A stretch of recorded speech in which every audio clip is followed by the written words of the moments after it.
کہ عائشہ رضی اللہ عنہا کے جو فادر تھے ابو بکر رضی اللہ عنہ، انہوں نے سب سے سگنیفیکنٹ اور امپورٹنٹ رول پلے کیا محمد صلی اللہ علیہ وسلم کے بعد میں اس پوری کمیونٹی کو سنبھالنے میں اور میسج آف اسلام کو دور دور تک پہنچانے میں۔ میں امید کرتا ہوں کہ اس بات کے اندر وہ وزڈم کا اینگل آپ سب سمجھ سکتے ہیں، جو فولش اور بیوقوف جیسے آبجیکشنز اٹھائے جاتے ہیں ان کی اصلیت میں امید کرتا ہوں آپ سمجھ سکتے ہیں۔ شکریہ۔ سوال یہ ہے کہ اسلام کیسے زمانے جاہلیت کا جو سسٹم تھا کہ کم عمری میں شادی ہوتی تھی، تو وہ سسٹم کیسے اسلام میں جاری رہ گیا؟ جب بت پرستی روک سکتے ہیں تو کم عمری میں شادی بھی روک سکتے تھے محمد صلی اللہ علیہ وسلم۔ تو سب سے پہلے تو یہ بات کلیئر ہو جائے کہ محمد صلی اللہ علیہ وسلم نے جو کم عمری کی شادی وہ روکا، بغیر اجازت کی شادی کو روکا۔ کم عمری کی شادی کسے کہتے ہیں؟ کہ کوئی لڑکی جو بالغ نہیں ہوئی ہے، یعنی حیض اسے نہیں آیا اور اس کی رخصتی ہو جائے، اس چیز کو روکا نبی صلی اللہ علیہ وسلم نے۔ میں اس کے دلائل مینشن کر چکا ہوں۔ دوسری چیز کہ کوئی لڑکی جسمانی طور پر، فزیکل طور پہ کیپیبل نہیں ہے، ڈیولپ نہیں ہے، اسے تکلیف ہو سکتی ہے، اس کے لیے نقصان ہو سکتا ہے، تو انہوں نے روکا لا ضرر ولا ضرار والا قاعدہ سکھا کر کے۔ ذہنی طور پہ تیار نہیں ہے، سکھایا نبی صلی اللہ علیہ وسلم نے۔ لیکن اگر یہ ساری کنڈیشنز کوئی لڑکی پوری کر رہی ہے، اس کے بعد بھی نہیں 18 سال تک رکنا پڑے گا، ایسا کوئی رول انہوں نے نہیں سکھایا۔ انہوں نے یہ سکھایا کہ یہ چیز فلفل ہو جائے تو شادی کرنے میں جنرلی جلدی کرنا بہتر ہے۔ اب سوال یہ اٹھتا ہے کہ یہ تو زمانے جاہلیت میں بھی کچھ نہ کچھ چل رہا تھا، تو آپ کو میں بات بتا دوں، اسلام کے اندر جو سوسائٹی میں جو چیز چل رہی ہے نا، کہ اگر سوسائٹی میں مثال کے طور پہ لوگ مان رہے 2+2 4 ہوتا ہے، تو یہ نہیں سکھایا گیا نہیں سوسائٹی کی کوئی بھی چیز تمہیں ماننا نہیں ہے، ایسا تھوڑی ہے۔ بلکہ آپ یہ دیکھو کہ جو عرف ہوتا ہے نا، عرف جو کسٹم، اس کے اندر مانیتا ہے، اس کی ایکسپٹنس ہے، اس کے رول ہے۔ آپ دیکھیے 3 ٹائپ کے عرف ہوتے ہیں۔ فرسٹ، پہلا عرف وہ ہوتا ہے جس کے اندر کوئی اچھی چیز ہے، اسلام میں ریکمینڈڈ ہے، انکریجڈ ہے۔ مثال کے طور پر جنروسٹی، ہاسپٹالٹی، یعنی کوئی مہمان آیا، مہمان نوازی اور لوگوں کی مدد کرنا، یہ اسلام میں بہت اچھی چیز ہے۔ تو مان لو کچھ جگہوں کے اندر ایسا کلچر ہوتا ہے، لوگ وہاں کے بہت مہمان نواز ہوتے ہیں، تو اسلام میں اس چیز کو بہت پسند کیا گیا ہے۔ مہمان نوازی اچھی چیز ہے۔ کچھ لوگ ہوتے ہیں جو کلچرل طور پر بہت دیالو ہوتے ہیں، بہت جنرس ہوتے ہیں، لوگوں کی مدد کرنے میں بہت آگے ہوتے ہیں، یہ اچھی چیز ہے۔ تو یہ ایک ایسی چیز ہے جو پازیٹیو عرف ہے۔ کچھ چیزیں ہوتی ہیں نہ پازیٹیو نہ نیگیٹو، نیوٹرل ہوتی ہے، نیوٹرل۔ جیسے مثال کے طور پر کون سا کھانا کھائے۔ اب ہم آج کے زمانے میں دیکھتے ہیں کہیں پہ شاورما کھایا جاتا ہے، کہیں پہ برگر کھایا جاتا ہے، کہیں پہ اڈلی کھائی جاتی ہے، تو اب یہ کیا ہے؟ نیوٹرل ہے۔ اب کوئی اس کے اندر ایسا نہیں ہے کہ نہیں شاورما کھانا زیادہ فضیلت ہے اور اڈلی کھانا ورثر ہے، نہیں، اس کے اندر یہ نیوٹرل عرف ہے، یعنی آپ وہاں جاؤں گے، آپ وہاں برگر کھاؤں گے، وہاں جاؤں گے تو آپ اڈلی کھاؤں گے تو چلے گا، کوئی پرابلم نہیں ہے۔ اسی طرح جو کپڑے پہن رہے ہیں، ایز لانگ ایز آپ کی باڈی کورڈ ہے، تو کپڑے کے اندر ہر کسی کے اپنی پیٹرنز اور ڈیزائنز ہوتی ہے نا، اپنے کلچر کے اندر یہ ایک نیوٹرل چیز ہے۔ تو یہ نیوٹرل چیز ہے۔ جیسے مثال کے طور پہ گھر میں ڈیکوریشن کیا کرتے ہیں، تو اسلام نے اس میں نہیں کہا کہ نہیں آپ اسلام میں آ رہے ہو نا آپ کو سب نیوٹرل چیز چینج کرنا ہوگا، ایسا نہیں ہے۔ وہ نیوٹرل چیز ایکسپٹڈ ہے کہ آپ کرو، کوئی پرابلم نہیں ہے۔ تو کوئی چیز ہے پازیٹیو ہے، بہت اچھی، کوئی چیز ہے نیوٹرل ہے، اور کوئی چیز ہوتی ہے جو اسلام کی ٹیچنگ کے خلاف ہے، اسے کہتے ہیں العرف الفاسد، یعنی ایسا عرف، ایسی کسٹم جو نیگیٹو ہے۔ جیسے مثال کے طور پر کہیں پہ اگر کوئی آبسین کلچر ہے یا کوئی رانگ کلچر ہے جو اسلام کی ٹیچنگ کے خلاف ہے، اسلام نے بدتمیزی منع کیا ہے، اسلام نے بیڈ لینگویج منع کیا۔ بعض لوگ ہوتے ہیں کوئی جگہ پہ کلچرل طور پہ گالیاں دیتے ہیں، تو یہ منع ہے، یہ کیا ہے؟ عرف الفاسد ہے، نیگیٹو عرف ہے۔ تو 3 چیزوں میں ڈیوائڈ ہوگا، اور ہم دیکھتے ہیں یہ شادی کے مسئلے کے اندر کوئی چیزیں پرمیسیبل ہے، کوئی چیز غلط ہے، اور یہ چیز ہم سٹڈی کر چکے ہیں۔ اب کوئی کہے گا عرف کی دلیل کیا ہے، تو عرف کی بہت سارے دلائل ہیں۔ تو دلیل میں سے مثال کے طور پہ تامرون بالمعروف وتنہون عن المنکر، جو قرآن کے اندر کئی جگہوں پہ ہے کہ اچھی باتوں کا حکم دو، بری چیز سے روکو۔ اچھی چیز کیا ہے بھائی؟ اچھا کیا ہے؟ تو ایک جنرلی جو اسلام نے بھی اچھا بتایا اور جو سماج میں جو جنرل طور پہ اچھا ہے اس کو ایکسپٹ کرنا سکھایا گیا۔ یا جیسے اللہ تعالیٰ نے قرآن میں کہا سورہ مائدہ سورہ 5 آیت نمبر 19 میں کہ ان کے ساتھ رہو بالمعروف، اچھے طریقے سے رہو۔ اب اچھا طریقہ کیا ہے اسپیسیفائڈ نہیں ہے، مطلب جو سوسائٹی میں عرف میں جنرلی اچھا سمجھا جاتا ہے وہ ایکسپٹڈ ہے۔ اسی طرح ایک بار ایسا ہوا، صحیح بخاری میں حدیث ہے کہ ایک عورت نے نبی صلی اللہ علیہ وسلم سے پوچھا کہ میرے شوہر بہت کنجوس ہے، گھر میں خرچے کے بھی پیسے نہیں دیتے ہیں، تو نبی صلی اللہ علیہ وسلم نے کہا کہ لے لو بالمعروف، جو معروف ہے وہ طریقے سے تم لے لو اپنے شوہر کے پیسوں میں سے، اس کی اجازت کے بغیر بھی جو جائز ضرورت ہے اس کے لیے لے رہے ہو بالمعروف۔ معروف یعنی واٹ از فیئر۔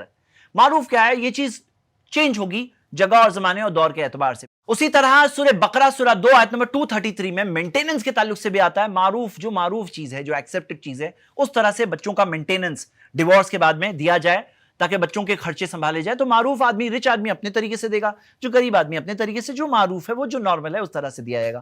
یہ ایویڈنسز ہے۔ میں بتانا کیا چاہ رہا ہوں؟ میں بتانا یہ چاہ رہا ہوں کہ یہ جو الزام لگایا جاتا ہے نا کہ وہ تو زمانے جاہلیت میں چلتا تھا، تو محمد صلی اللہ علیہ وسلم وہ چیز کو کیسے جاری رکھ رہے ہیں؟ جیسے آج مان لو کہ کوئی جگہ پر وہاں کی لڑکیوں میں نارمل بات دیکھی جاتی ہے کہ 18 سال سے پہلے انہیں حیض بھی نہیں آتا ہے، فزیکلی بھی ڈیولپ نہیں ہوتی، مینٹلی ڈیولپ نہیں ہوتی، اور کوئی کہے کہ بھئی یہاں پہ تھوڑا 18 سال کا خیال رکھو، تو لوگ کہتے ہیں کہ آپ مسلمز کیسے مان سکتے ہیں؟